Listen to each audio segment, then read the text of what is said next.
it down, the Batley Massive, thank you.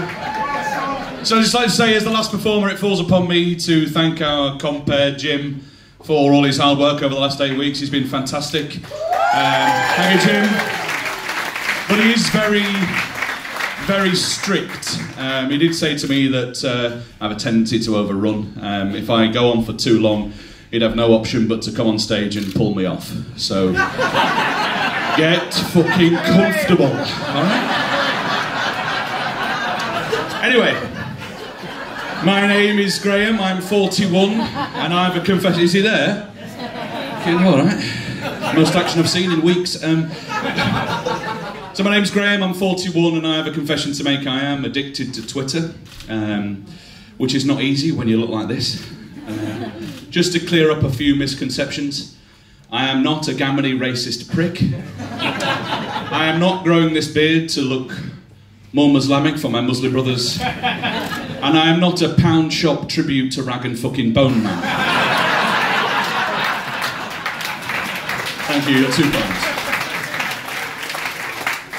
There's a problem with Twitter these days, though. It used to be fun, but now it's all really binary. You're always in one of two camps. You're either leave or you'll remain. You're fascist or you're commie. You're pro-Kanye or you're not a prick. And I think I've worked out where that started from. I think I've worked out how all that began, and I blame the food manufacturing industry. Work with me on this. Specifically McCain Frozen Foods. I don't know what genius in their marketing department thought it up, but to ask a 7-year-old child to choose between their father and some sort of manufactured frozen good is not good. You're either daddy or your chips, Courtney. Which one is it? Now, here's how it goes on Twitter when I'm arguing. I'll find a gammony racist prick saying gammony racist things, and I'll start an argument with them, and I'll dismantle their argument tweet by tweet with wit and humour and eloquence and facts. And I'll wait for the reply, and I think, I've smashed this out of the park, I've got him nailed, and I'll get the reply. Asterisk, Y-O-U, apostrophe, R-E. Fuck, game over. Grammatical error, I've lost. And in Wade's gammony racist prick number 2, with a GIF of Ross from Friends explaining to Rachel from Friends the difference between your and your. Now, if you don't know what a GIF is, and I know some of you might not, a GIF is a short, soundless video that you can use to win any argument on Facebook or Twitter without even typing a fucking word. You've never known real joy unless you've destroyed someone's argument with a GIF of Alan Partridge shrugging, or Gordon Ramsay with 2 slices of bread by the side of a chef's head, calling them an idiot sandwich. But there is a problem with arguing on Twitter, and that is that it can kind of bleed over into your everyday life. Just the other day, my wife said to me, "Oh, gee, you've forgotten to order the shampoo on the internet shopping again. What am I going to wash my hair with now?" And I said, "Well, you could try liquid bigotry, you fascist bitch."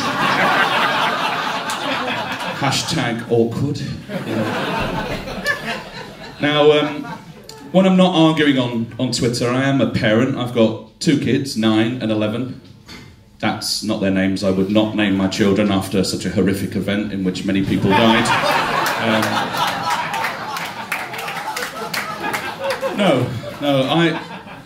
But I do love Fred and Rose, and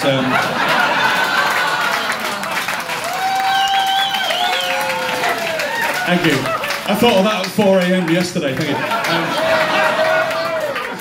But no, I love Fred and Rose, but the thing is that those little cherubs have absolutely destroyed what was left of my sex life. Which means that now, at the age of 41, I'm masturbating more than at any point since I was 14. Usually in the shower. That's why I'm banned from B&Q. And Wix. And after last week, 5-a-side. But when I'm not masturbating in the shower, I tend to go online like many people do. Jim alluded to it earlier. I go onto Pornhub. For those of you who don't know Pornhub, there are 96 different categories of video on Pornhub. I've counted them. I've done extensive research.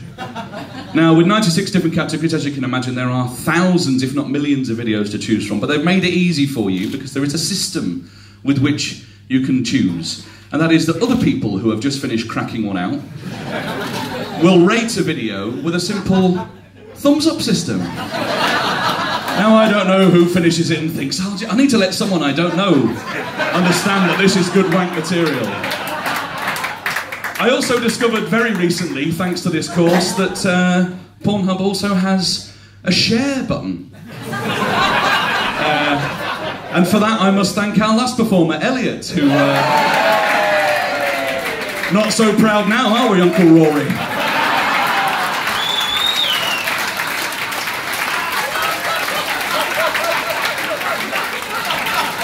Keep it going, Jim's going to be on in a minute. No. When I'm not masturbating, well, I'll rephrase that. I don't just see masturbation as an act of sort of pleasure or indulgence. It's sometimes kind of keeping match fit in case you get called into action. In the same way that you know that Peter Crouch keeps his football boots by the front door in case Gareth Southgate calls him up for the World Cup. Come to think of it though, it's probably not fair to compare my penis to Peter Crouch. He's 6'7", it's like a fucking baguette. If I were to compare my penis to any footballer, it would probably be Paul Scholes. Small, ginger, asthmatic, dirty bastard, but everyone that's ever played with him rates him really highly.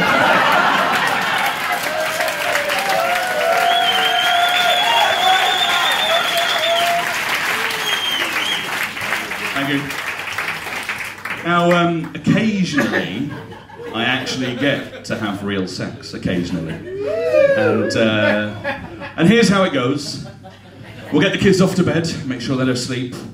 We'll put down our favourite sex towel so we don't have to do a lot of washing. And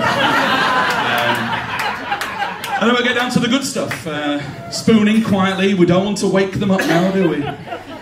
But guaranteed, just when you're getting down to the good stuff, one of them will walk in. And it's really hard to explain to your 9-year-old son, Fred, why you're spooning his mother and playing her like a double bass. It's also really hard to explain to your wife why your son pauses for a few moments, smiles, and gives you a thumbs up.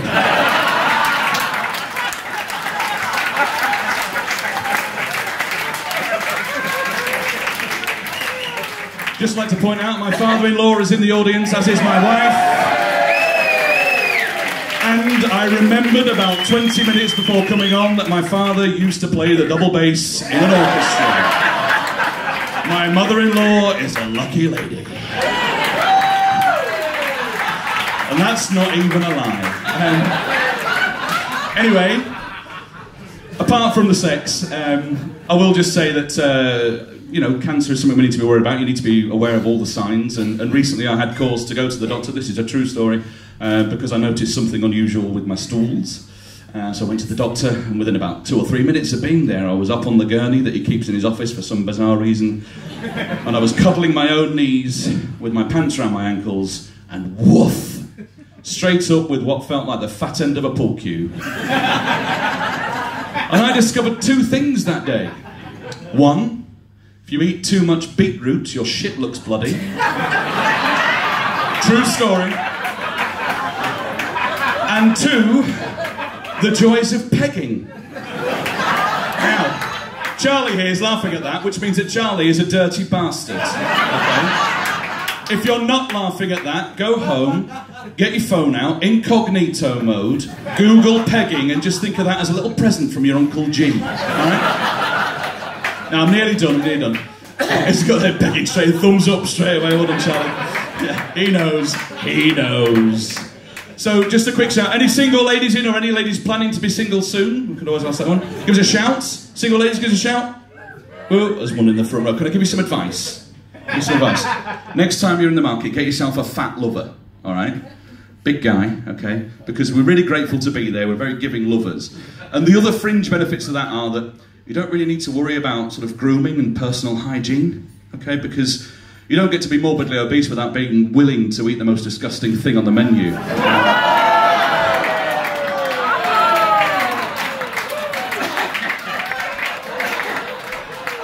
Just before I finish, I just want to tell you, I got a text from Fred earlier, using his sister's phone, and Fred said to me, Dad, I haven't seen you much lately with all these rehearsals, so when you get home tomorrow, can we have a game of FIFA on the Xbox, but will you go easy on me?